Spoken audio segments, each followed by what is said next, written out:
BX1 +.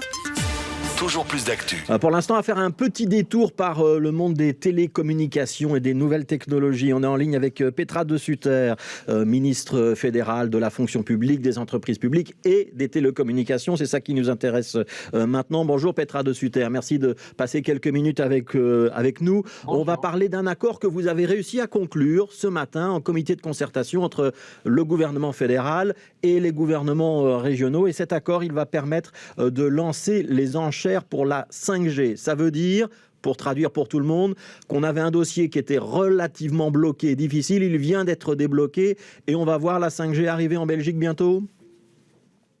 Oui, c'est tout à fait ça. Le dossier était bloqué en fait sur la question si ou combien on devait réserver dans les enchères, combien on devait réserver de spectre pour un potentiel quatrième entrant dans le marché. C'est un dossier qu'on traîne depuis plusieurs années maintenant.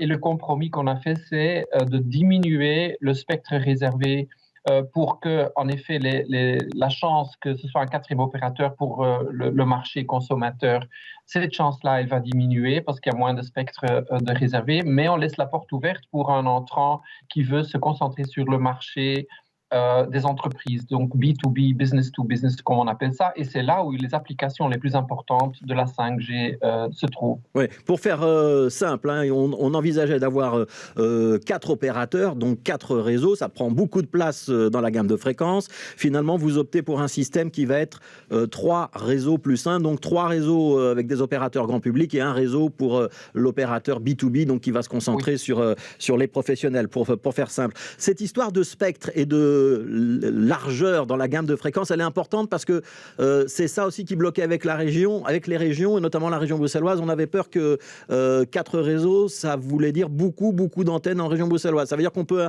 un petit peu rassurer ceux qui craignent la multiplication des antennes ? Oui, non, c'est tout à fait ça, surtout si ce serait un joueur B2B. Donc, pour les entreprises, ce ne sera pas la même chose que le déploiement de la 5G pour grand public avec les opérateurs existants. Et ça aura donc un effet beaucoup moins grand sur non seulement les antennes, mais aussi le taux de radiation. Hein. On doit parler quand même aussi des normes bruxelloises. Elles vont absolument suffire.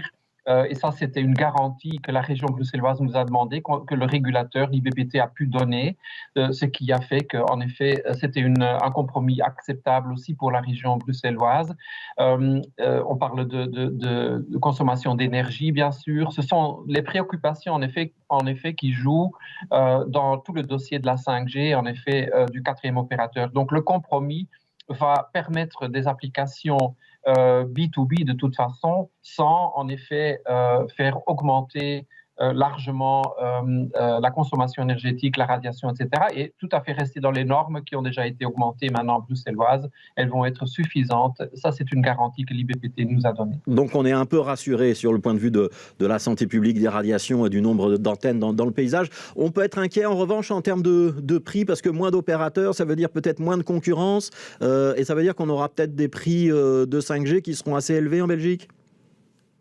Ben voilà, c'était le compromis. Hein. Donc, l'ouverture d'un quatrième opérateur grand public, ça, c'était vraiment avec l'argument de la concurrence et de faire baisser les prix. On ne sait pas ce qui va arriver, hein, parce que aussi un B2B peut quand même peut-être vouloir déployer d'autres activités. C'est techniquement toujours possible. Et à ce moment-là, les prix, la concurrence va jouer. Mais il faut quand même savoir qu'on voit aussi des consolidations dans le marché de télécom. Comme par exemple vous et Orange maintenant, si ça va se conclure, c'est une consolidation. Donc, il y a toujours des fluctuations entre des nouveaux opérateurs et de nouveau, après le marché se met en équilibre, disons, avec l'offre et la demande.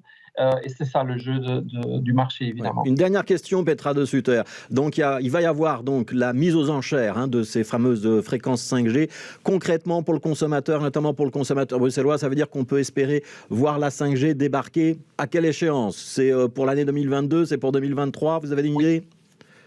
Oui, ce sera dans les années à venir, mais le plus vite. Donc, les enchères auront lieu deuxième trimestre de l'année prochaine. Il faut 6 mois pour les mettre en place à partir d'aujourd'hui. Et après, les opérateurs vont faire leur déploiement d'infrastructures, de réseaux, etc. Donc, je suppose que les premières applications pour les consommateurs, mais surtout pour les entreprises, si c'est B2B, vont arriver à la fin de 2022. Et il ne faut pas oublier qu'on a déjà pris un retard à l'échelle européenne. On est près des derniers, donc il est grand temps qu'on rattrape ce retard. Merci beaucoup Petra De Sutter, donc ministre de la fonction publique, des entreprises publiques et des télécommunications. Merci d'avoir commenté pour nous cet accord donc obtenu ce matin en comité de concertation.